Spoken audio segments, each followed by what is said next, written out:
उनको गुलामी के देश में 70 साल खुदा ने संभाला और बढ़ाया भी, उनके बच्चों को भी बढ़ाया। उसी देश में शद्रक मेशक अबेदनगो ऊंचे पद पर पहुंचे। उसी देश में दानियल नाम का व्यक्ति सबसे ऊंचे पद पर पहुंचा कि राजा के बाद अगर कोई था तो तीसरे नंबर पूरे देश में वही था। क्या परमेश्वर आपको प्रतिज्ञा दे सकता है? प्रतिज्ञा देके पूरा भी करेगा, पर जब तक प्रतिज्ञा पूरी नहीं होगी तब तक भी संभालता रहेगा, बढ़ाता रहेगा, उठाता रहेगा और चलाता रहेगा।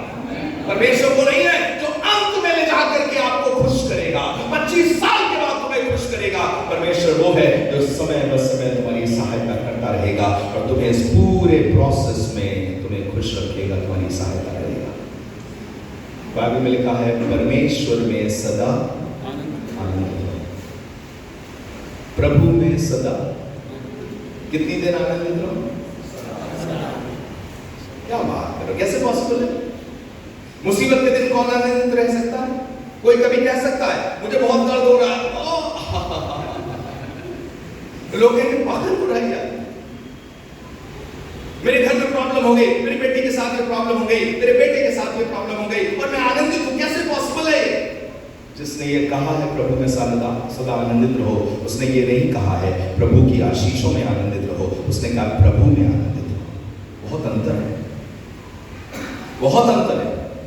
प्रभु में आनंदित रहने का मतलब है जो उसने कह दिया आज नहीं तो कल पूरा करेगा, मैं आशा में आनंदित रहूंगा। पर प्रभु का दूसरा नाम आशा है, वही आशा का लंगर है हमारा। एक जहाज बिना लंगर के डूब सकता है, इधर उधर भटक सकता है, वही हमारी आशा का लंगर है। उसके बगैर हमारी जिंदगी में कोई आशा नहीं है। आपसे ये कहना चाहता हूं, हो सकता है कुछ चीजें आपको 20 साल बाद मिलेंगी, लेकिन 20 साल तक भी आपका खुदा संभालेगा और जब तक आप उसको पा ना जाए तब तक आपको शक्ति देगा, सामर्थ्य देगा और चलाता रहेगा। ये नहीं हो सकता कि इस 20 साल में आप नाश हो जाए, ये नहीं हो सकता कि इस 24 साल में संसार की समस्याएं आपको बर्बाद कर दें, नहीं हो सकता। अगर उसने ठाना है कि 25 के बाद बेटा होगा तो 25 साल यहाँ पर शक्ति ही रखेगा ताकि उस बेटे को पैदा कर सके, और यहाँ की शक्ति खत्म हो गई तो वहां की शक्ति यहाँ शक्ति देगा ताकि वो 25 साल के बाद प्रतिज्ञाओं को पूरा कर सके। और इसलिए यहाँ पर लिखा है जब अब्राहम 99 साल का हुआ तो परमेश्वर ने एक बात कही। एक बूढ़े से कोई बात कर रहा है, सारे बूढ़ों आपसे भी कहना मानता हूं, परमेश्वर आपसे भी बात करेगा क्योंकि काम अभी बाकी है मेरे दोस्त। दुनिया के लोग कहते हैं अरे अब तुमसे क्या हो पाएगा, अब तुमसे क्या निकल सकता है, नासरत से कोई अच्छी वस्तु निकल सकती है। आपने मलाकी 5वां अध्याय उसका पहला पद से आगे पढ़ा होगा, तीसरे चौथे पदों में लिखा हुआ है, हे यहूदा, हे एफ्राता, हे बैतलहम, तू यहूदा के हजारों में गिना भी नहीं जाता, पर तुझ में से एक अधिपति निकलेगा, वो जो कहीं गिना भी नहीं जाता, जिसकी गिनती भी नहीं आती। समय आने दो, एक दिन उसी का नाम सबसे ऊंचे पर रखा जाएगा। समय आने दो। ये जो एफ्राता बैतलहम जो हजारों में गिना नहीं जाता, सोचिए हजारों में गिना नहीं जाता, उसका क्या मतलब है? 1000 शहर के बाद कहीं एफ्राता का नंबर आता होगा। लोग कहते होंगे यहूदा के नगर गिनाओ, तो सारे यहूदा के नगर गिना दिए, पर किसी ने एफ्राता का इलाका ही नहीं बताया। क्यों?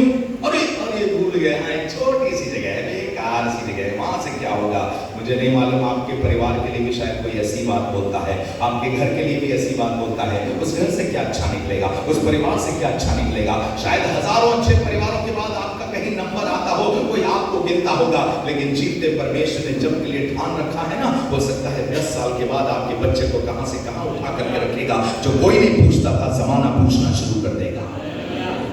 जीवता परमेश्वर कुछ कर रहा है, इस पूरे दौरान कुछ कर रहा है, इस पूरे समय में कुछ कर रहा है, बना रहा है। और यहाँ पर लिखा हुआ जब अब्राहम 99 साल का हुआ तो उसने परमेश्वर उसके पास आकर के दर्शन दे रहा, और दर्शन देके क्या बोल रहा है सुनिएगा। हाँ, मैं सर्वशक्तिमान ईश्वर हूँ, हाँ, मेरी उपस्थिति में चल और सिद्ध होता जा। मुझे बताइए ये क्यों कहा उसने, मैं सर्वशक्तिमान ईश्वर। आज मेरा पूरा टॉपिक इसी बात पे होगा। उसने ये क्यों कहा मैं सर्वशक्तिमान ईश्वर? मालूम सबसे पहली बार यहाँ पर सर्वशक्तिमान ईश्वर का जिक्र आया है, इससे पहले तक एलोहीम वगैरह का जिक्र आया है, अभी तक सर्वशक्तिमान परमेश्वर का जिक्र नहीं आया है। पहली बार परमेश्वर अब्राहम से कह रहा है मैं सर्वशक्तिमान परमेश्वर। बताइए क्यों? कमजोर आदमी को सबसे ज्यादा सुनने की जरूरत है कि कोई शक्तिमान उसके पास आ गया है। और अब्राहम अब सबसे कमजोर दशा में है। जब वो 75 का था तब उससे कमजोर दशा में इस तरीके की दशा में नहीं था। जब तक 75 में था तब तक उसे लग रहा था बहुत कुछ हो सकता है, देश छोड़ सकता है, देश छोड़ करके जा सकता है, अपनी पत्नी के साथ सब कुछ नया शुरू कर सकता है। आपको मालूम है सब कुछ नया शुरू करना इतना आसान नहीं है। और 75 की उम्र में भी उसके अंदर जज्बा था, वो कह रहा था कि मैं कर सकता हूं, जा सकता हूं। लेकिन अब उसने पिछले 24 सालों में बहुत जिंदगी के उतार चढ़ाव देखे हैं। अपनी पत्नी को खतरे में देखा है, अपनी जिंदगी को खतरे में देखा है, पत्नी की वजह से उसे मार डाला जाएगा इसको खतरे में देखा है। उसने तमाम खतरों को देखने के बावजूद आज यहां तक किसी तरीके से बना हुआ है। और खुदा को लगा अपने बच्चे से एक बार फिर से बात करना जरूरी होगा ताकि मैं बता सकूं कमजोर तू हुआ है, मैं कमजोर नहीं हुआ हूं। हालेलुया। और आपसे भी कहना मांगता हूं जितने लोग अपने आप को किसी चीज में कमजोर सोच रहे हैं, कमजोर आप हुए हैं कोई बात नहीं, पर जिसने वादा किया है कि वो काम करेगा वो कमजोर ना था ना है और आने वाले समय में ना कभी कमजोर होगा। उसकी शक्ति जैसी थी वैसी है और वैसी ही बनी रहेगी। क्या मनुष्य कमजोर हो सकता है? यस। क्या परमेश्वर कमजोर मनुष्यों का इस्तेमाल कर सकता है? मैं आपसे कहूंगा ये नहीं कि कमजोर मनुष्यों का भी इस्तेमाल कर सकता है, कमजोर मनुष्यों का ही इस्तेमाल करता है। अंतर है। उसने जगत के नीचों तुच्छों गरीबों को क्यों चुना बताइए? आज्ञा देता तो कोई भी खड़ा हो जाता, अमीर से अमीर को आज्ञा देता वो खिंचा चला आता। क्या वो नहीं कर सकता था? वो तो हृदयों को बदलने वाला परमेश्वर है, किसी के दिल को भी बदल सकता है। तो वो गरीबों को क्यों चुन रहा है? वो अनाथों को, तुच्छों को, जो त्यागे हुए थे, जो कुछ नहीं समझे जाते, उनको उठा करके क्यों खड़ा कर रहा है? रावी में लिखा है उसी अध्याय में जहां पहले अध्याय पहला अध्याय उसके 26वें पद में लिखा हुआ है। देखिए पढ़िए जल्दी से क्या लिखा। पहला उसका पहला अध्याय उसका 26वें पद में तुम जानते हो कि परमेश्वर जगत के नीचों तुच्छों गरीबों को, जो कुछ भी नहीं समझे जाते, उनको चुन लिया है। आगे सुनिएगा। हाँ 26वां पद, 27वां पद और उसके बाद 30 और 31 पद पढ़िएगा। हाँ हे भाइयों, हाँ। अपने बुलाए जाने को तो सोचो। हे भाइयों, अपने बुलाए जाने को सोचो कि ना शरीर के अनुसार बहुत ज्ञानवान, ना शरीर के अनुसार बहुत ज्ञानवान, और ना बहुत सामर्थी, और ना बहुत कुलीन बुलाए गए। हाँ। परंतु परमेश्वर ने जगत के मूर्खों को चुन लिया है। परमेश्वर ने जगत के मूर्खों को चुन लिया है। पूरी कुरिन्थियों की कलीसिया को कह रहा है ये, किसी खास लोगों को नहीं कह रहा है, पूरी कुरिन्थियों की कलीसिया को कह रहा है। हे भाइयों, तुम जानते हो कि तुम जो बुलाए गए हो, कैसे बुलाए गए? ना कुलीन, ना बहुत धनवान, ना बहुत ज्ञानवान, पर किनको बुलाया है? कि ज्ञानवानों को लज्जित, मूर्खों को बुलाया कि ज्ञानवानों को लज्जित करे। और परमेश्वर ने जगत के निर्बलों को चुन लिया है, निर्बलों को चुन लिया है कि बलवानों को लज्जित करे, बलवानों को लज्जित करे। और परमेश्वर ने जगत के नीचों और तुच्छों को वरन जो है भी नहीं उनको भी चुन लिया है। मुझे बताइए इनमें से कोई खास बड़े ऊंचे खानदान के बड़े मजबूत और ताकतवर दिखाई दे रहे हैं? इसका मतलब ये नहीं कि ऊंचे खानदान का होना बुरी चीज है, क्योंकि अब्राहम भी एक अच्छे परिवार का था। अब्राहम का बेटा इसहाक धनी परिवार से था, क्योंकि अब्राहम धनी हो गया था, अय्यूब धनी था, उसमें कोई ये प्रॉब्लम नहीं है। पर मन के नम्र होना, मन के दीन होना, अपने आप को छोटा समझना, ये इंपॉर्टेंट चीज है। परमेश्वर उन लोगों का इस्तेमाल करता है जो अपने आप को मन में दीन और छोटा समझते, जो ये समझते हैं मैं करके दिखाऊंगा। खुदा बाप कहता तू करके दिखा। जितने लोग ये कहते हैं शर्त लगा लो मैं करके दिखाऊंगा, खुदा बाप कहता है अब तू शर्त लगा ले, तू नहीं कर पाएगा। क्योंकि जो अपने आप को बड़ा बनाएगा परमेश्वर उसको छोटा कर देगा। और क्या लिखा है? जो अपने आप को छोटा करेगा परमेश्वर उसे बड़ा कर देगा। हालेलुया। और ये क्यों करता है? सुनिएगा 29वां 30वां और 31वां पद पढ़िएगा। क्या लिखा? 29 30 कोई प्राणी परमेश्वर के सामने घमंड ना ये करे। इसलिए करता है ताकि कोई प्राणी परमेश्वर के सामने घमंड ना करने पाए। कोई प्राणी घमंड ना करने पाए। तुम्हारा कर्मों से ये नहीं होगा। मैं इतना चर्च बना दूंगा, मैं इतना काम कर दूंगा, मेरे बगैर ये चर्च का काम नहीं हो सकता, मैं चर्च की कमेटी में ये स्थान रखता हूं, मेरे बगैर नहीं हो सकता। तो आपसे कहना मांगता हूं, जिस दिन आपने कहा आपके बगैर नहीं होगा, उसी दिन के बाद से ठान लेगा आपके बगैर करके दिखा देगा। क्यों? क्योंकि उसे एक चीज नापसंद है। याकूब 4 अध्याय में लिखा है वो घमंडियों का सामना करता। जैसे ही आपके अंदर अपने आप को लेकर के घमंड आ गया, आपका खुदा खुद दुश्मन बन गया। बेटिया, जिस दिन तुम्हें अपनी किसी चीज पर गुरूर हो गया, बेटा जिस दिन तुम्हें किसी चीज पर अपनी घमंड हो गया, अंकल आपको किसी चीज पे घमंड हो गया, अपने खुदा को, अपने दोस्त को तुम अपना दुश्मन बना लोगे, जो तुम्हारी सबसे बड़ी बेवकूफी होगी। वो क्यों जगत के नीचों, तुच्छों, अभागों, कंगालों, नंगों को चुन लेता है, ताकि कोई प्राणी यहोवा के सामने घमंड ना कर पाए।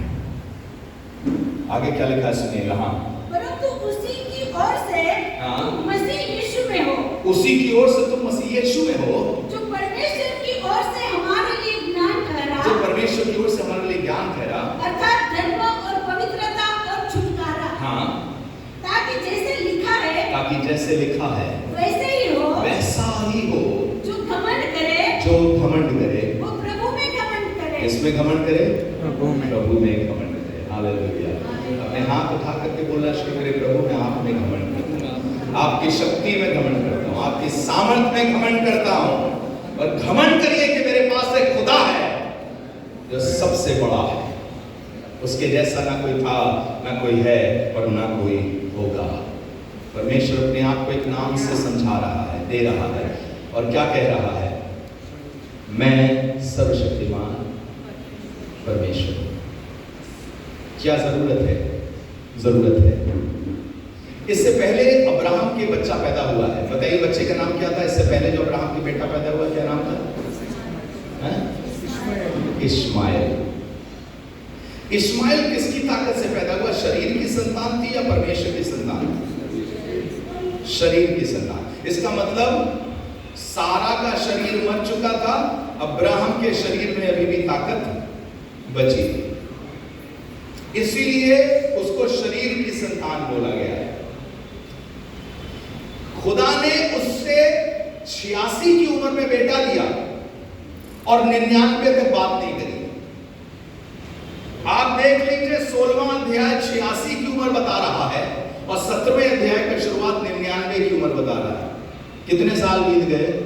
86 और 99 से 13 साल के बाद 14 लग गया है। 13 साल तक बात नहीं करी खुदा बाप तुमने मुझसे। कभी कभी लगता है ना कि खुदा बाप क्या करना मांग रहे हो तुम?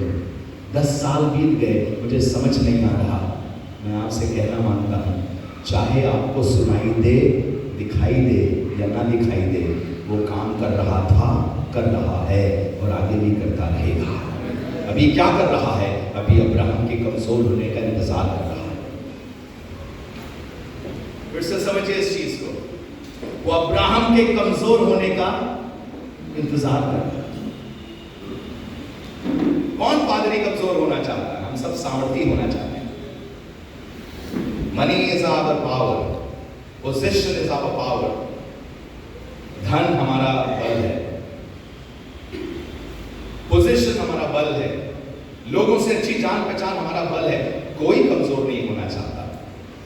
आपने क्या कभी किसी शेर को चूहा बनते देखा है?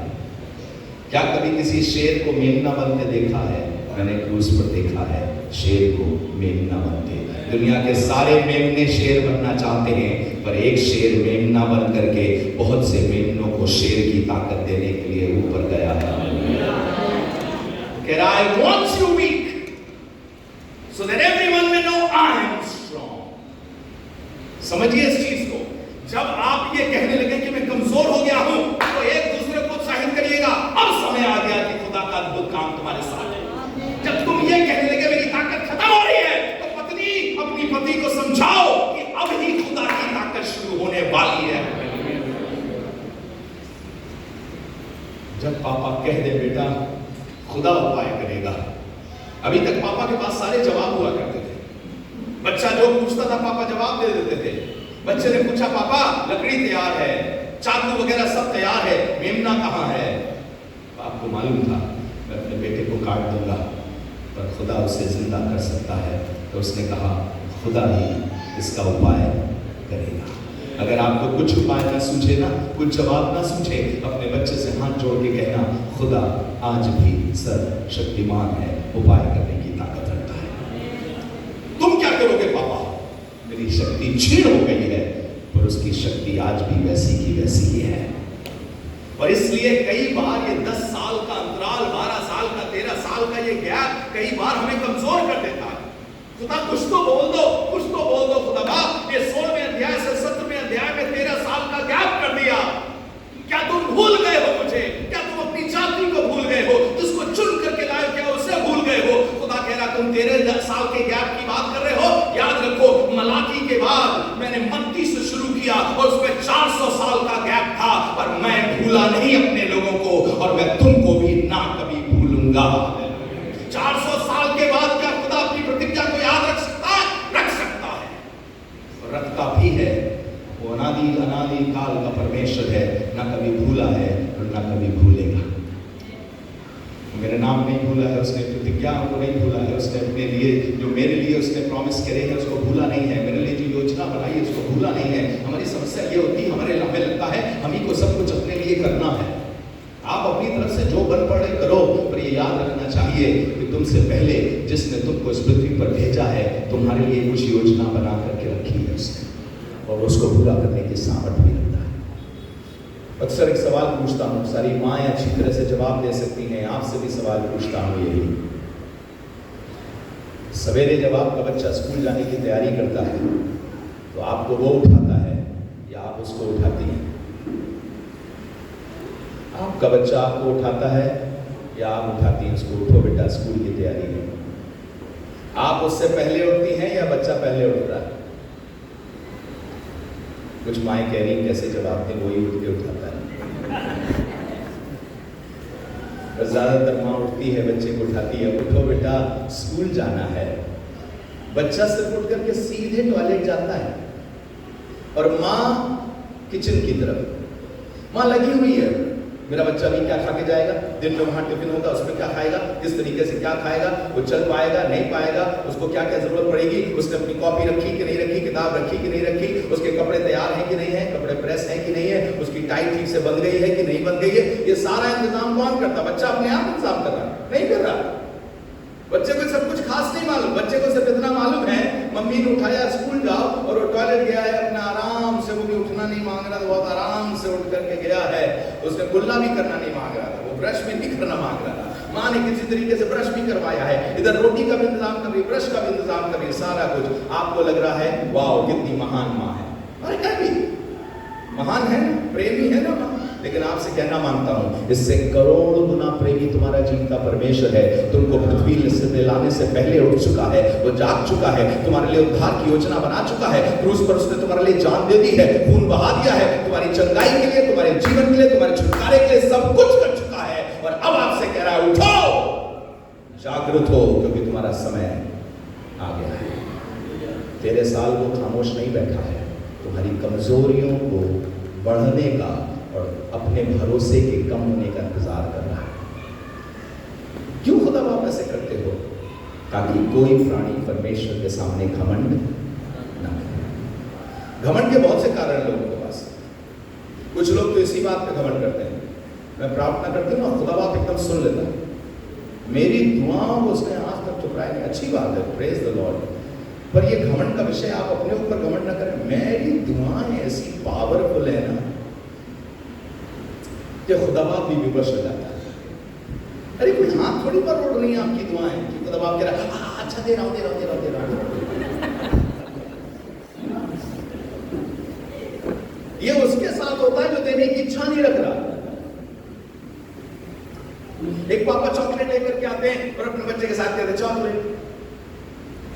ये थोड़ी देने की इच्छा नहीं है, ऐसे ऐसे दिखा करके खुद पूरी चॉकलेट खा जाएंगे, नहीं, उनका मन है अपने बच्चे को देने के, इसीलिए वो लेके आए, इसीलिए वो दिखा रहे हैं। और आपका परमेश्वर भी आपको देने की इच्छा रखता है, बस आपकी प्रार्थनाओं को एक सहारा बनाता है कि तुम मांगो तो मैं तुम्हें दूंगा। पर यह मत समझिए कि आपके मांगने की वजह से दिया है, उसने बहुत सी चीजें आपके मांगे बगैर दी हैं आपको।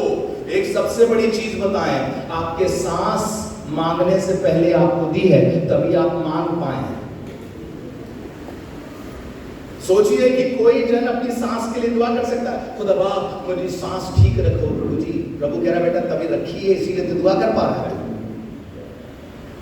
प्रभु मुझे जिंदा रखो, खुदा कह रहा अब तक क्या तुझे मार डाला है, जिंदा रखा है। विलाप की 3 अध्याय में जो व्यक्ति परेशान है, पूरा राष्ट्र परेशान है, उसको क्या कह रहा है परमेश्वर? तुम जो दुख की सदा उठा रहे हो, तुमने जो अपने कर्मों की सदा उठाई है, उसके लिए उसने कहा याद रखो परमेश्वर की करुणा प्रति भोर नहीं होती रहती है, उसकी सच्चाई अमर है और पीढ़ी दर पीढ़ी तक। फिर से बताइए, उसकी सच्चाई, जो सच्चाई वर्ड है उसका क्या मतलब है मालूम है? फेथफुलनेस। बाइबल जब सच्चाई बोलती तो उसका मतलब होता है विश्वास योग्यता। उसकी फेथफुलनेस अमर है। फिर से समझिए, अमर है। अगर उसने वादा किया है तो अपने वायदे के प्रति फेथफुल है, क्योंकि उसकी फेथफुलनेस अमर है। वो नहीं है कि बबलू की तरह प्रॉमिस करे कि तुम इससे शादी करेंगे, बाद में अपना बबली के साथ निकल ले। वो ये नहीं है कि आपसे प्रॉमिस करे उसके बाद कहे नहीं मेरे पास है नहीं। अगर उसने एक बार प्रॉमिस कर दिया तो आपको दे के रहेगा। ये 13 साल परेशान ना होइए खामोशी के, ये 13 साल भी कुछ कर रहे हैं आपको कमजोर, पर वहीं आपको उस पर निर्भर कर रहे हैं। ये निर्भरता बहुत इंपॉर्टेंट है। आपको मालूम है एक बच्चा और मां में संबंध प्रगाढ़ और मजबूत क्यों होता है? बताइए क्यों होता है? क्योंकि बच्चा अपनी मां पर निर्भर होता है, दूध के लिए निर्भर होता है, पूरी रीति से निर्भर होता है। मर जाएगा बच्चा अगर मां उसकी केयर ना करे। इसलिए वो रिश्ता जो है अपने आप में मजबूत होता जाता है। परमेश्वर भी इसी तरीके से एक मजबूत रिश्ता आपके साथ बनाता है, आपकी निर्भरता के ऊपर। ये 13 साल में क्या हो रहा है, ये खालीपन में क्या हो रहा है? परमेश्वर आपको निर्भर बना रहा है, अपने ऊपर निर्भर बना रहा है, भरोसा रखना सिखाना मांग रहा है। 24 साल कमजोरी के, 24 साल प्रतिज्ञाओं के ना देखने के, अब तुम्हें एक नाम जानने की जरूरत है। क्या नाम? मैं सर्वशक्तिमान परमेश्वर। अच्छा, ऐसा नहीं होता कि जैसे कोई कह रहा है मैं तुम्हें ये दूंगा और वो ना दे, तो कभी कभी हम ये कहते हैं, सवाल जाके पूछते हैं क्या आपके पास है नहीं क्या? ये शक पैदा होता है ना, है नहीं क्या आपके पास, या देना नहीं चाहते क्या? 24 साल में अब्राहम के अंदर भी कुछ न कुछ तो इस तरीके की संभावनाएं पैदा हुई। आप बोलेंगे नहीं हुई, चलिए 17-18 पद पढ़ लीजिए, इसी का 17वें अध्याय का 17-18 पद देखिए क्या लिखा हुआ। 17 अध्याय का 17 और 18 पद। हाँ, तब अब्राहम मुंह के बल गिर पड़ा। 16 पद से पढ़िए। खुदा बाप उसको प्रॉमिस पे प्रॉमिस, प्रॉमिस पे प्रॉमिस, इतनी प्रॉमिस आप सोच नहीं सकते। पूरा 1 पद से लेकर के 16 पद तक अलग अलग चीजों की प्रॉमिस करता रहा। 17वें पद में सुनिए क्या लिखा। हाँ, 16 17। तब अब्राहम मुंह के बल गिर पड़ा। 17वें पद में लिखा है तब अब्राहम मुंह के बल गिर पड़ा और हंसा। और हंसा। सिर्फ सारा नहीं हंसी थी, ये भी हंसा। अब्राहम मुंह के बल गिर पड़ा और हंसा। मैं सोच रहा हूं मुंह के बल गिर के काहे हंसा? वर्शिप भी कर रहा है और साथ ही मन में एक वो भी आ रहा है, पता नहीं परमेश्वर को हो क्या गया है। वही टेप आज तक चालू है। 24 साल पहले प्रॉमिस का टेप चलाया था, आज भी वही प्रॉमिस का टेप चला रहा है। अरे कुछ तो बदल लो, कुछ तो और बताओ, रीजन बताओ। लेकिन उसने नहीं किया, वो गिरा और गिर करके हंसने लगा। आगे सुनिए क्या लिखा। हाँ, और मन ही मन कहने लगा। और मन ही मन कहने लगा, क्या 100 वर्ष के पुरुष के भी संतान होगी? अब क्या विश्वास है ना अब्राहम का। इस संसार में किसी के पास कोई चीज सिद्ध नहीं है। अब्राहम विश्वासियों का पिता है, पर इसलिए नहीं कि अब्राहम का विश्वास सिद्ध था, पर क्योंकि उसका खुदा सिद्ध था और उसे सिद्ध बनने के लिए बुला रहा था।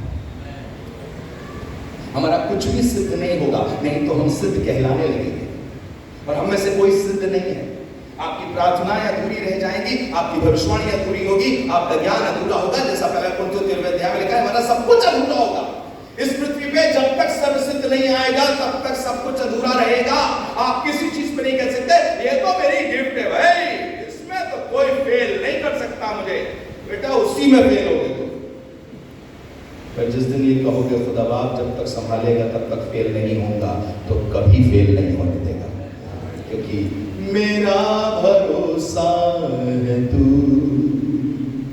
मेरा भरोसा है तू, मेरा भरोसा है तुझ पर प्रभु मेरे मसीह यीशु। वो गिरा और गिर करके हंसने लगा और मनी मन कहने लगा, क्या 99 साल के बूढ़े से बच्चा पैदा होगा? मुझे बताइए, अगर आपके प्रति कोई अविश्वास दिखाए तो मूड खराब होता है कि नहीं होता? हमारे यूपी में कहते हैं मूड खराब हो गया, दिमाग खराब कर दिया इसने अविश्वास के शब्द बोल करके। आपका बच्चा आपके पास आए और बोले, मम्मी ये तुम रोटी बना रही हो मेरे लिए है या नहीं है? तो मम्मी बोले, बेटा और किसके लिए है? अगर कोई माँ अपना बच्चा माँ के पास जाए, माँ अगर तुम मेरी असली माँ हो तो आज मुझे हलवा खिला के दिखाओ, तो माँ बोलेगी, सुन कलवा, नहीं खिलाऊंगी हलवा, फिर भी देख मेरा जलवा। मुझे बताइए, क्या अविश्वास किसी को अच्छा लगता है?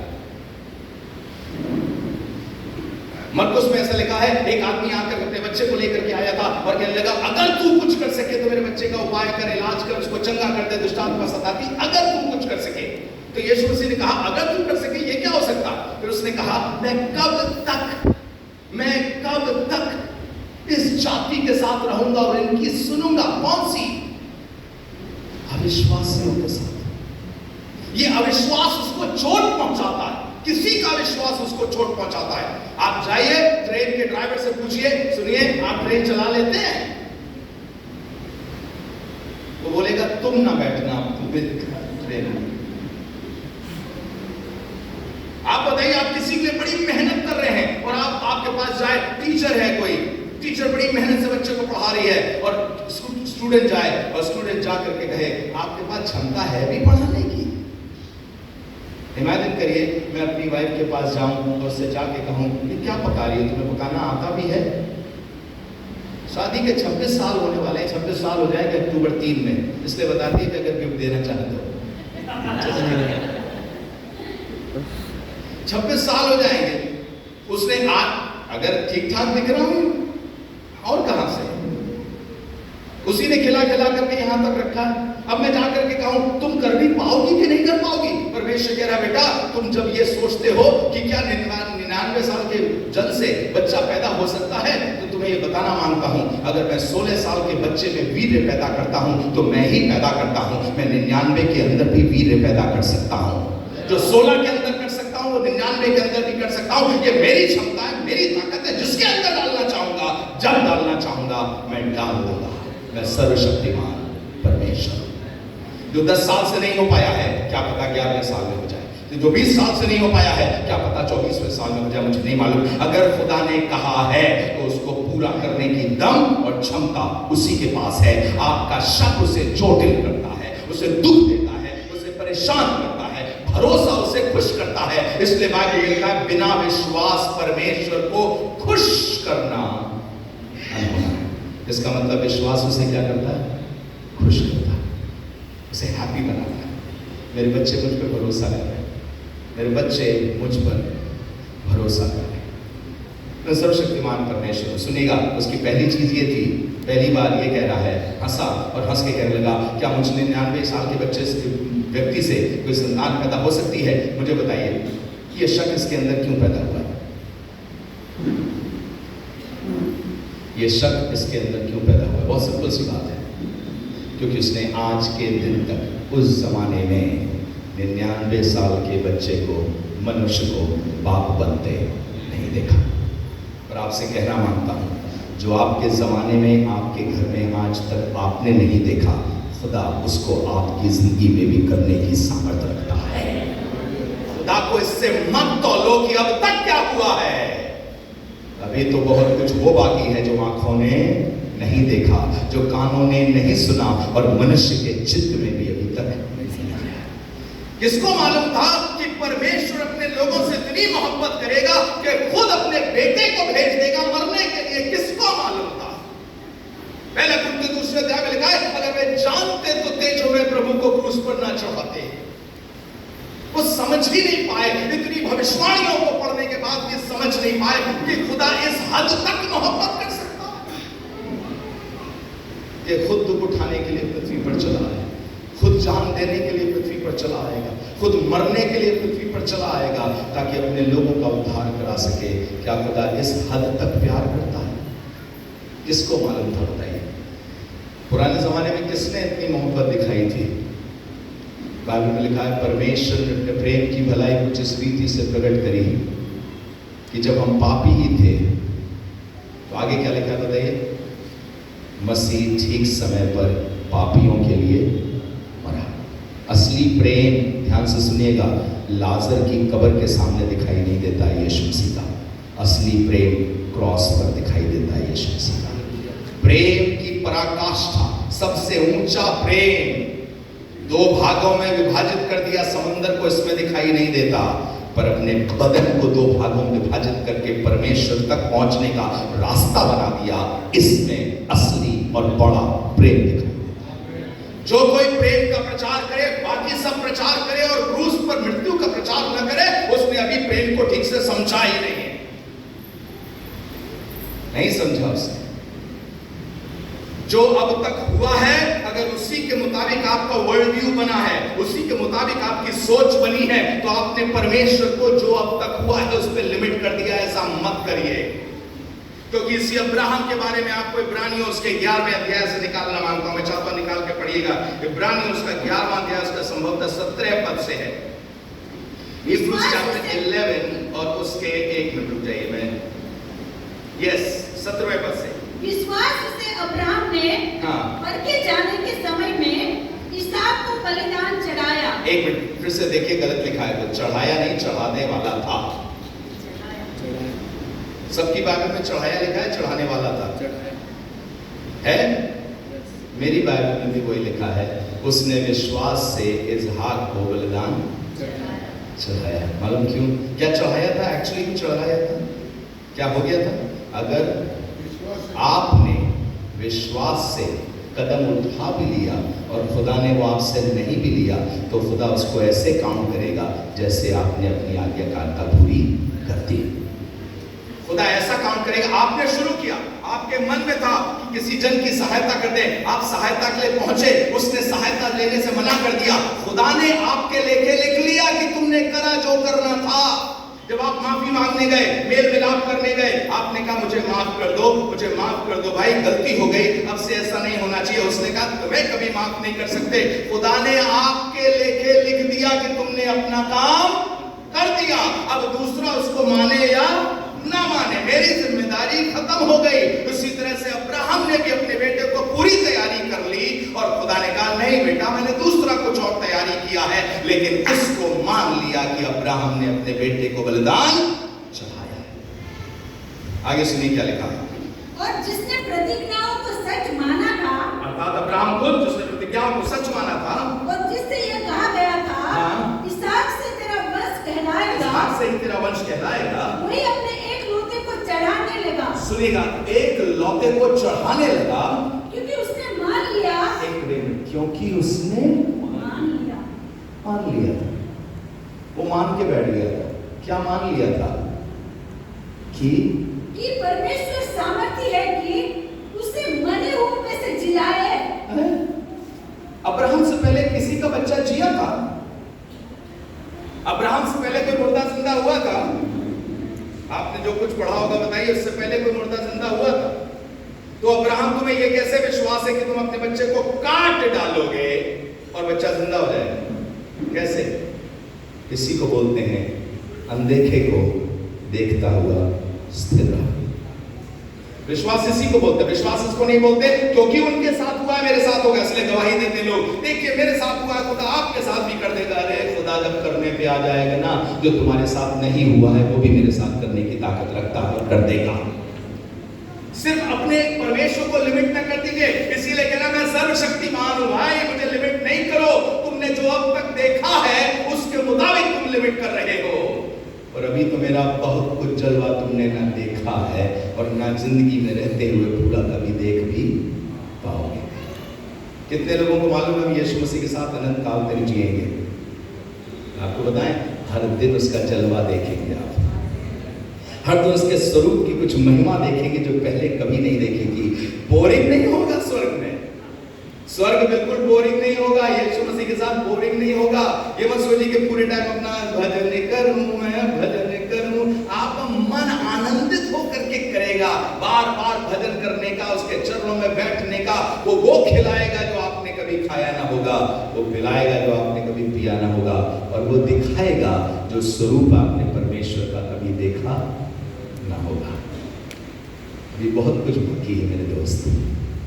अपने बगल वाले से बोले विश्वास करो, वो भी बहुत दिखाने को है। आमीन। क्या विश्वास कर रहे हैं ये चीज? उद्धारकर्ता यीशु मसीह के नाम में आपसे कहना मांग रहा हूं, जो प्रतिज्ञाएं उसने करी हैं उस पर विश्वास करो।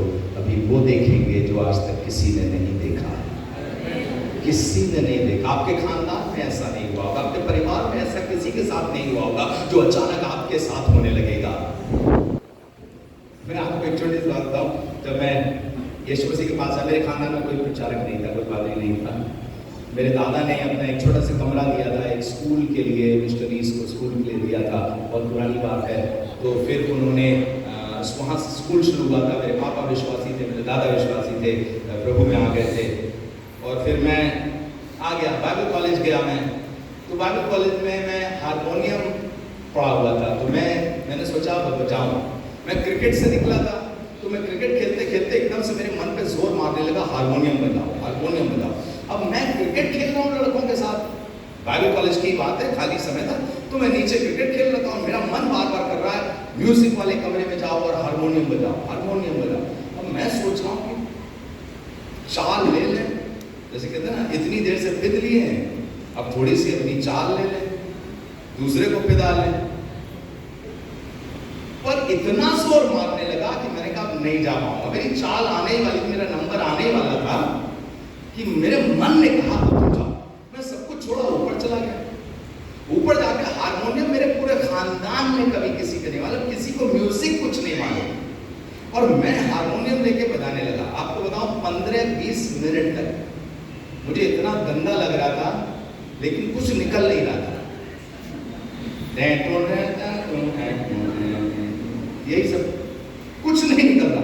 20 मिनट परेशान हो गया, मुझे लगा कुछ नहीं निकलेगा, मैं कभी नहीं सीख पाऊंगा, मैं कभी कुछ नहीं कर पाऊंगा। इस म्यूजिक के मामले में तो मेरे खानदान में कभी किसी ने नहीं किया।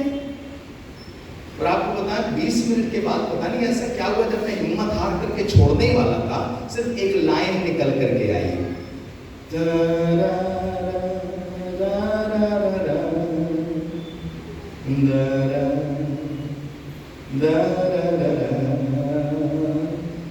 ये गाना है, ये पहाड़ टल जाएगा, ये पहाड़ टल जाएगा। तो मैंने देखा ये तो मैं पहचानता हूँ ये लाइन। मैं आपको बताऊं अगले आधे घंटे बस पहाड़ ही डाल रहा था, इतना एक्साइटमेंट आ गया था कि मेरे खानदान में कभी किसी ने म्यूजिक नहीं बजाया और मैं एक लाइन बजा पा रहा हूँ। उसके बाद जब आपका शुगर करते हैं, सारे इंस्ट्रूमेंट थोड़े थोड़े सीखे, बाकी बच्चों को सिखाए। आज भी कई इंस्ट्रूमेंट बजाता हूँ, बच्चों को सिखाता हूँ, नए नए गाने बनाता हूँ। हर जगह जहाँ जाता हूँ, हर भाषा के लोगों की गाने सीख करके नए नए गाने बनाता हूँ। ये इसलिए होने पाया, ये मत सोचिए कि जो हमारे खानदान में नहीं हुआ कभी नहीं हो पाएगा। आपके खानदान में कोई ज्ञानी नहीं हुआ है तो आप नहीं हो पाएंगे। खुदा आपको ऐसा ज्ञान देगा कि अच्छे अच्छे ज्ञानी लज्जित हो जाएंगे। आपके खानदान में कोई ऐसा नहीं हुआ कि ऊंचे पद पर पहुंचा हो, खुदा आपको पहुंचा सकता है। आपके खानदान से कभी कोई सेवक नहीं उठा है, अब सेवक उठने का समय यीशु मसीह के सामर्थी नाम में आ गया है।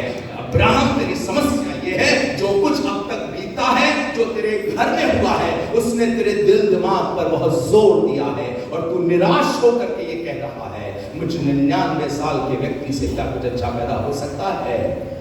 ये साइलेंट डेज एक्चुअली तुझे कमजोर दिखाने और अपने आप को सामर्थ दिखाने के दिन। सामर्थ्य दिखाने के दिन है। मैं आपको ईमानदारी से बता रहा हूं, मुझे इससे प्रॉब्लम नहीं कि मैं कमजोर दिखाई दूं।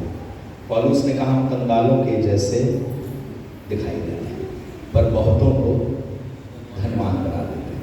पता नहीं ऐसा आपके साथ होता है कि नहीं? शुरू में हमारे पास हमें अपने कजिन भाई से साइकिल लेनी पड़ती थी। सेवा करने जाना है तो कजिन भाई से साइकिल ली, तब जा रहे हैं सेवा करने के लिए। कभी कभी वो कहता था नहीं हम नहीं दे सकता, मुझे जाना है, अपने काम के लिए जाना है। फिर पापा की स्कूटर ले ली, भाई की एक मोटरसाइकिल थी वो मांग ली, कुछ भी नहीं हुआ करता था। किसी की साइकिल लेके जाता था, पैदल जाया करता था कभी कभी, और साइकिल लेकर के तो लोग कहा करते थे मेरी बहन से आकर के, माइकल साइकिल पे कैसा लगता है। हमारे शहर में कहावत चल रही थी, माइकल ऑन साइकिल। प्रभु आपका शुक्र करते हैं इसके लिए। आपके खानदान से कभी कोई ऐसा नहीं उठा जो सुसमाचार सुनाने वाला हो, तो खुदा बाप ऐसा बना देगा जो आपने कभी सोचा भी नहीं होगा। मैं 25 देशों में जाकर के सुसमाचार की मनादी करता हूँ, सुनाता हूँ। ये सिर्फ इसलिए होने पाया क्योंकि एक सर्वशक्तिमान परमेश्वर जिसने मुझे चुन करके मेरी कमजोरी पे हंसने के बजाय उसने मेरी कमजोरी में अपनी सामर्थ्य दिखाई है, और उसने कहा है मैं तुम्हें कभी छोड़ूंगा नहीं और ना कभी त्यागूंगा। उसका नाम याद रखिएगा। क्या नाम है? सर्वशक्तिमान परमेश्वर। क्या नाम है उसका? अपने बगल वाले से चिल्ला करके बोलिए सर्वशक्तिमान। हालेलुया। जो कुछ चल रहा है संसार में इस समय ये अंत नहीं है, क्योंकि सर्वशक्तिमान परमेश्वर ने एक अंत ठहराया है। और अंत क्या है? हर एक घुटना झुकेगा, हर एक जीभ अंगीकार करेगी कि यीशु ही प्रभु है। अंत ये नहीं है, अंत भूकंप भूचाल ये सब अंत नहीं है। मत्ती 13वां अध्याय उसके 39 पद में लिखा है, और अंत जो कि है वो है कटनी जगत का अंत है। कटनी में क्या होता है? मालिक ने जो मेहनत करी है उस मेहनत का फल उसके पास वापस आता है। जितनी यीशु मसीह ने कुर्बानी दी है उस कुर्बानी का फल उसके पास जरूर पहुंचेगा। सारे जगत से, सारी भाषा, सारे कुल, सारे जगत के लोग एक दिन यीशु मसीह की खजूरों की डालियां लेकर के आराधना कर रहे होंगे। हालेलुया। अंत भूकंप नहीं है, अंत भूचाल नहीं है, आने दो ये सब। एंटी क्राइस्ट भी अंत नहीं है कलीसिया का।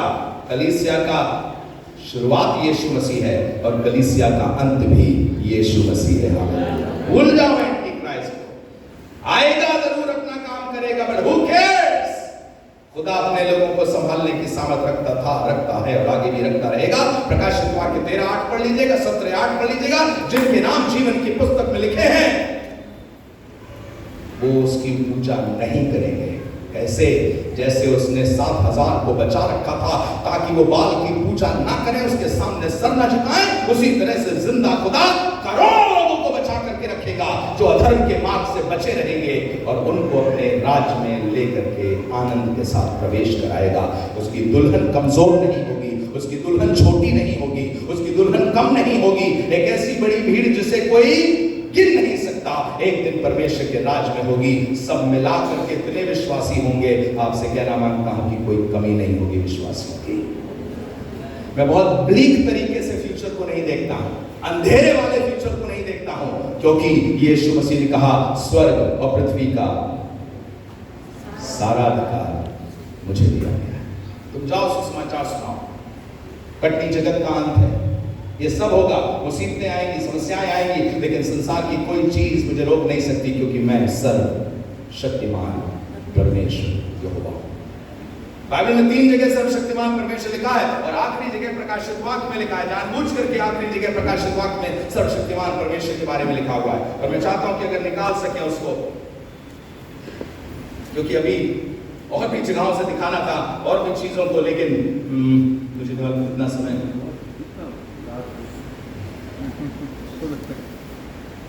बाद में आप मुझे बुलवाएंगे।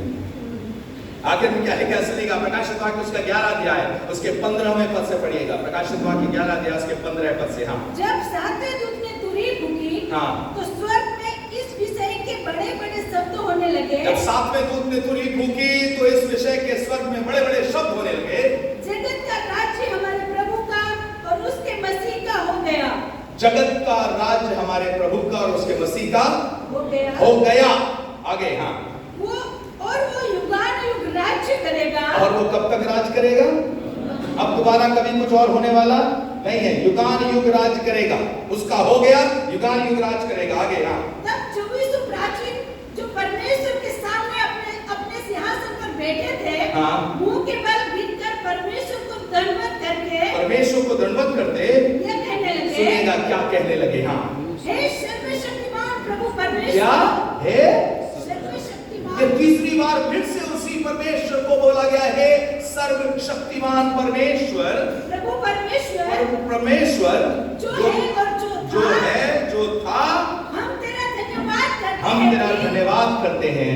तूने अपनी बड़ी सामर्थ को काम में लाकर राज्य किया है। इसका मतलब हमारा परमेश्वर सिर्फ सामर्थ रखता नहीं है, पर काम में ला करके राज्य भी करेगा, और उसका राज्य युगान युग बना रहेगा। संसार में किसी का राज्य युगान युग बना नहीं रहेगा। आपने दानियल 2 की भविष्यवाणी पढ़ी होगी। एक पत्थर उठा जो बिना किसी मनुष्य के खोदे उठा था, और उस पैर पर गिरा, और जब पैर पर गिरा तो वो मूर्ति चकनाचूर हो गई। कई राज्यों से मिलकर के बना हुआ वो पूरी मूर्ति थी, अलग अलग समय के टाइम की, और राज्य ने आकर के उसको मूर्ति को पत्थर पैरों पे लगाया, और जैसे ही वो राज पैरों पे लगा वो मूर्ति चकनाचूर हो गई, और लिखा है वो धूल बन करके पूरी पृथ्वी धूल बन करके उड़ गई, और वो पत्थर बढ़ते बढ़ते बढ़ते बढ़ते इतना बड़ा हो गया कि पूरी पृथ्वी को उसने घेर लिया। क्या आपको मालूम है, ये पत्थर कोई और नहीं, जीवते परमेश्वर का राज्य, उसके बेटे के द्वारा स्थापित होने वाला राज्य है। आज एक जगह दिखाई दे रहा है, आने वाले समय में पूरी पृथ्वी पर दिखाई देगा। बाकी सब धूल हो जाएगा, बाकी सब दुष्ट जो है धूल के समान उड़ जाएंगे, लेकिन परमेश्वर का राज्य सदा है और रहेगा। क्यों? क्योंकि मैं सर्वशक्तिमान परमेश्वर यहोवा। ब्लीक तरीके से फ्यूचर को मत देखिए। आई एम गॉड ऑलमाइटी, मैं सर्वशक्तिमान परमेश्वर। एक टाइम आता है कभी कभी हमें लगता है कि क्या हो रहा है इस समय में। उस समय में कलीसिया कमजोर दिखाई देती है, लोग कमजोर दिखाई देते हैं, उनकी सामर्थ क्षीण होती दिखाई देती है, पर इसके बावजूद परमेश्वर अपनी योजनाओं को ना भूला था, ना है और ना भूलेगा। यशाया के समय से उसने वादा किया था, मैं अपने लोगों को सीटी बजाकर जैसे कबूतर को बुलाया जाता, मैं अपने लोगों को बुला लूंगा। उसने 1948 में बुला लिया, इस्राएल एक देश बन गया। अगर परमेश्वर इस्राएल के लिए अपने वादे को पूरा कर सकता है, तो गलतियों 3 के मुताबिक हम सच्चे इस्राएली हैं जो आत्मा से परमेश्वर की आराधना करते और यीशु मसीह पे घमंड करते हैं। क्या हमारे लिए प्रतिज्ञा को भूल जाएगा वो? क्या कलीसिया के लिए प्रतिज्ञा को भूल जाएगा? नहीं, ना कलीसिया हारी थी, ना कलीसिया हारी है, और ना कलीसिया हारी दिखाई देगी। आज हम कमजोर दिखाई दे रहे हैं, लेकिन हमारा अंत कमजोरी नहीं है, हमारा अंत हमेशा से विजय और ताकत रहा है और रहेगा भी। दूर से बूढ़े लोगों, मैं आपसे कहना मांगता हूँ, शारीरिक कमजोरी से कोई प्रॉब्लम नहीं है, बस मन कमजोर ना हो, विश्वास कमजोर ना हो, मन शिथिल ना हो, लड़ने की इच्छा रखना। तुम्हारा जीवता परमेश्वर 99 में फिर से तुमसे बात करेगा और 100 में तुमको विजयी दिखाएगा और 120 साल तक जिंदा रखने की सामर्थ्य रखेगा। हालेलुया। क्योंकि मैं सर्वशक्तिमान परमेश्वर हूँ। ये अब्राहम का था, लेकिन क्या आपको मालूम है सारा के लिए भी ये बात सुननी जरूरी थी। मैं सर्वशक्तिमान परमेश्वर, ये बात सारा को भी सुननी जरूरी थी। क्यों? इसलिए जरूरी थी क्योंकि जो वो पैदा नहीं कर पा रही, उसकी नौकरानी पैदा कर पा रही है। जो उसके पास क्षमता नहीं है, उसकी नौकरानी के पास क्षमता। कई बार ऐसा लगेगा चुने हुए लोग जो नहीं कर पा रहे हैं, वो लोग जो चुने हुए नहीं वो कर पा रहे हैं। कई बार ऐसा लगेगा जो खुदा के चुने हुए लोग हैं वो कमजोर दिखाई दे रहे हैं, और जो शरीर की संतान है वो मजबूत दिखाई दे रहे हैं, वो बच्चा पैदा कर रही है। और विश्वासी जिसको चुना गया है, जिसका नाम रखा जा रहा है सारा, बहुतों की माता, उससे कुछ उत्पन्न नहीं हो पा रहा है। चिंता ना करो चुने हुए लोगों को, कभी कभी कमजोर दिखाई दोगे, लेकिन जो तुम्हारी संतान होगी ना, वो बाकियों से ना ऊंची और प्रतिष्ठित हो तब कहना। बाद में पैदा होगी, शायद तुम्हें जो मिलेगा बाद में मिलेगा दूसरों से, लेकिन तुम्हारा दूसरों से अधिक प्रतिष्ठित होगा जरूर से। बालू वाला घर हमेशा जल्दी बनता है, और चट्टान वाला व्यक्ति उतनी देर में चट्टान ही खोदता रह जाता है। बालू वाला बना करके 2 मंजिला बना करके उसमें रहने भी लगता है, कहता है देखो क्या क्विक हमने आशीष पाई है। और चट्टान वाला अभी खोद ही रहा है। पर आपसे कहना मांगता हूं, जितने शरीर में क्विकली वहां पहुंच जाते हैं, विनाश आने पे क्विकली नीचे भी आते हैं, पर जितनों की जड़ यीशु मसीह है, वो कभी नीचे आने वालों में से नहीं है। वो कभी नहीं आएंगे नीचे। क्यों? मुझे बताइए, क्या घर मजबूत था या चट्टान मजबूत थी? मुख्य बात घर नहीं है, मुख्य बात आप नहीं है, मुख्य बात वो चट्टान है जिस पर हम बने हुए हैं, जिस पर हमने भरोसा किया है, जिस लोगों पर हम जिस परमेश्वर पे हमने भरोसा किया, वो हमें संभाल के रखता है। कोई घर चट्टान को संभाल के नहीं रखता, चट्टान घर को संभाल के रखती है। चट्टान हटती नहीं है, वो दीवार तो हिल भी सकती है, पर चट्टान ना हिलने वाली चट्टान है। और खुदा का शुक्र करते हैं, हमारा परमेश्वर ना हिलने वाला परमेश्वर है, जिसे ना कोई डिगा पाया है और ना आगे कभी कोई डिगा भी पाएगा। अगर उसने आपको चुन लिया, अगर आपको उसने वादा कर दिया, आप पर उसने अपनी मोहर लगा दी, तो सदा के लिए मोहर लगा दिया। इतनी जल्दी से आपसे हार मारने वाला परमेश्वर नहीं है। वो आपको त्याग देने वाला परमेश्वर नहीं है। इसलिए वो कहता है, मैं सर्वशक्तिमान परमेश्वर यहोवा हूं, मेरी उपस्थिति में चल, सिद्ध होता जा। मैं चाहता हूं कि एक बात और बताएंगे, फिर उसके बाद चाहे खत्म कर दें। जब वो कह रहा है कि मैं तेरा सर्वशक्तिमान परमेश्वर यहोवा हूं, दूसरी जगह पे कहां उसने कहा था मैं सर्वशक्तिमान परमेश्वर यहोवा हूं? वो दूसरी कौन सी जगह थी? मैं चाहता हूं निकालिए उत्पत्ति उसका 35 अध्याय उसके 9 से लेके 11 पद तक। उसी उत्पत्ति के 35वें अध्याय, अभी हम उत्पत्ति के 17 अध्याय देख रहे थे, अब उत्पत्ति का 35वां अध्याय देखेंगे 9 से लेके 11 पद तक, जहां पर दोबारा ये बात बोली जा रही है। हाँ, फिर याकूब के पद्दनराम से याकूब ने इस जगह से पद्दनराम से आने के पश्चात परमेश्वर ने दूसरी बार उसको दर्शन देकर आशीष दी। परमेश्वर ने दूसरी बार दर्शन देकर आशीष दी। और परमेश्वर ने उससे कहा, सुनिएगा, अब तक तेरा नाम याकूब रहा है, हाँ, पर आगे को तेरा नाम याकूब न रहेगा, हाँ, तो इस्राएल कहलाएगा। हाँ, इस प्रकार उसने उसका नाम इस्राएल रखा। हाँ, फिर परमेश्वर ने उससे कहा, मैं सर्वशक्तिमान ईश्वर हूँ। फिर से उसने कहा, पहले उसने उसका याकूब का नाम बदला और कहा से तेरा नाम इस्राएल रहेगा। और फिर उसने अपना नाम बताया, मैं सर्वशक्तिमान परमेश्वर हूं। आपको बताएं, याकूब का इस्राएल बनना आसान भी नहीं है। याकूब अड़ंगा मारने वाला, धोखा देने वाला, किसी दूसरे का हक मार लेने वाला, और इस्राएल शुद्ध मन के लोग, द प्रिंस ऑफ गॉड, खुदा का चुना हुआ।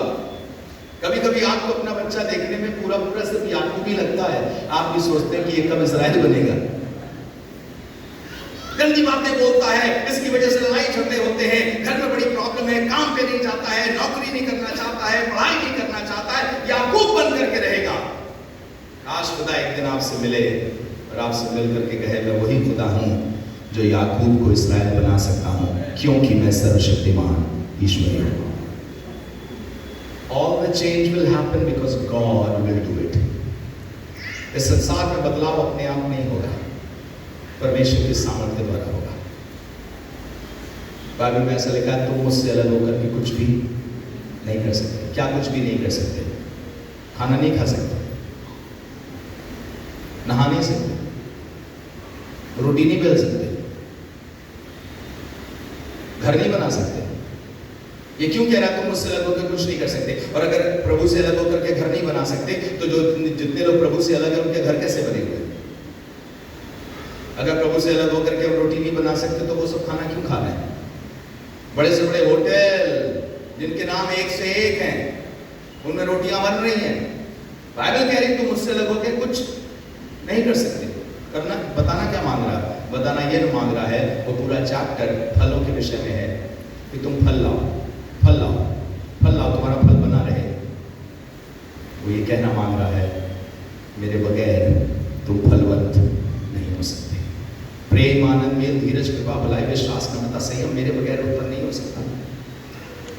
अपने बच्चे से कहते रह जाओ, बेटा थोड़ा प्यार करना सीखो, बेटा थोड़ा प्यार करना सीखो। जब तक जिंदा खुदा उसकी जिंदगी में नहीं आएगा, प्यार नहीं आएगा। प्यार अपने आप से नहीं आता, खुदा का नाम ही मोहब्बत है।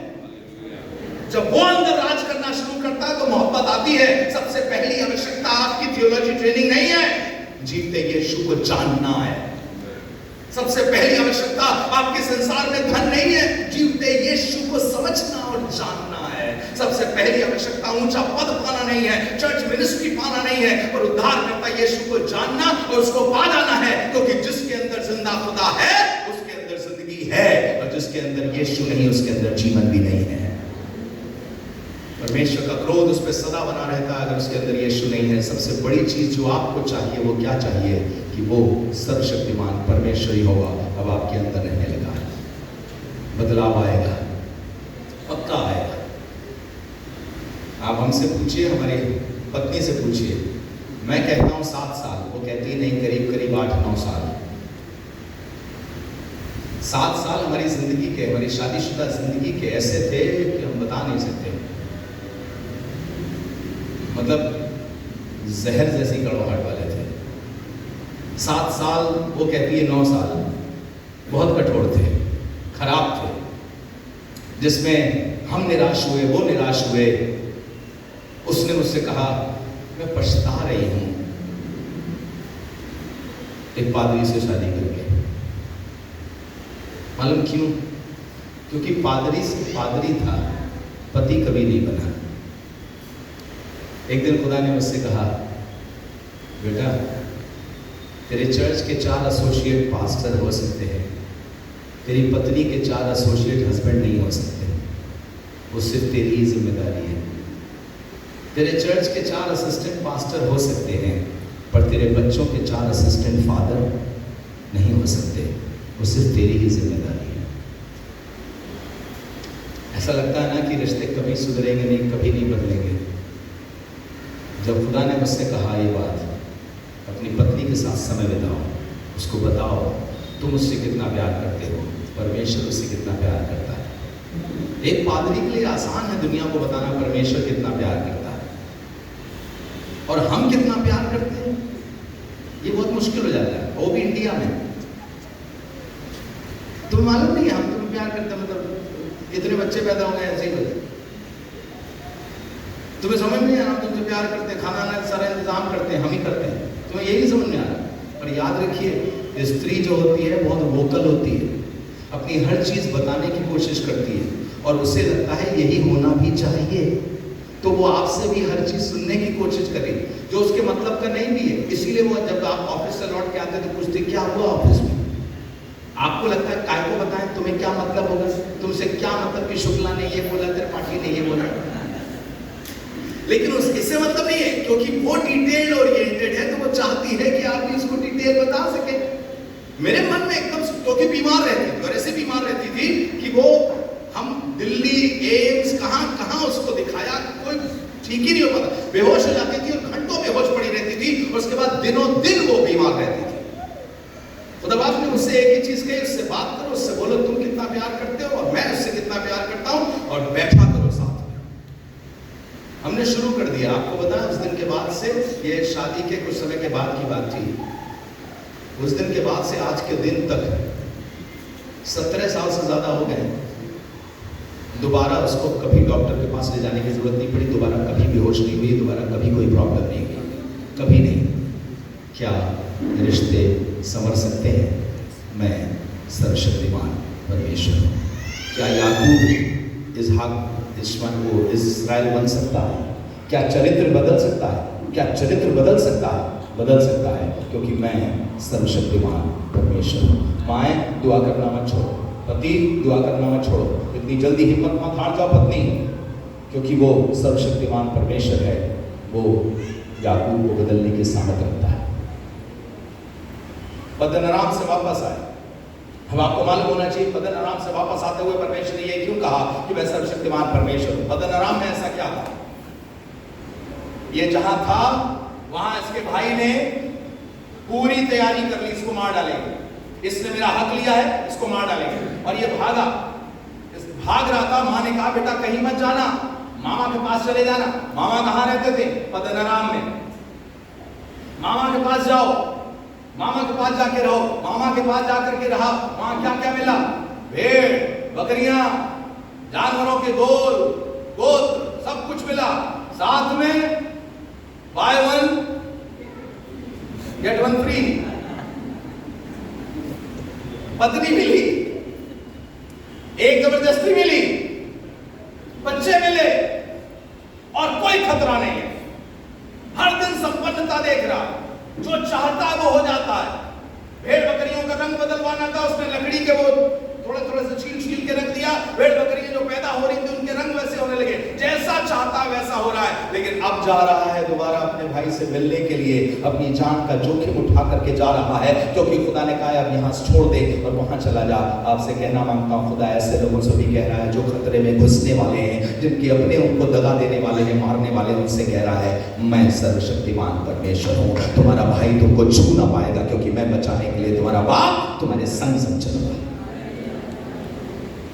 क्या क्यों लिखा था पद्दनराम से निकला? इसलिए क्योंकि Paddan Aram was a place of safety and growth for him. एक ऐसी जगह जहां से उन्नति हो रही है, तरक्की हो रही है। अब यहां से चले जाएंगे। जब हमने चर्च शुरू किया, आपको पता है कितनी जगह से उठे, कहां गए, यहां गए, वहां गए। फिर एक जगह किसी ने कह दिया ये हॉल, चर्च हॉल ये खाली है, पूरे वीक खाली रहता है, तो करना शुरू कर। हमने करना शुरू कर दिया। हमने करना शुरू कर दिया तो इतने लोग आने लगे कि बाकी लोगों को जलन होने लगी। उन्होंने वहां से हमें एक दिन बाकी था आराधना में निकाल दिए। अब हम कहाँ जाएं? और आपसे कहना मांगता हूं, तब आपका शुक्र है। उसी के बाद से अगली जगह हमारी जगह अपनी हुई, जहां पे 500 लोग बैठ करके आज आराधना करते हैं।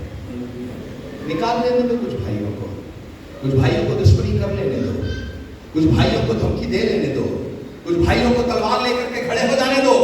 पद्दनराम तुम्हारी सुरक्षा की जगह थी, अब सुरक्षा से निकल करके तुम असुरक्षा की जगह पे आए हो। नहीं, तुम्हारी सुरक्षा की जिम्मेदारी जिसने ली है वो जिंदा था, जिंदा है और जिंदा रहेगा, और वो खुद हमारी सुरक्षा है।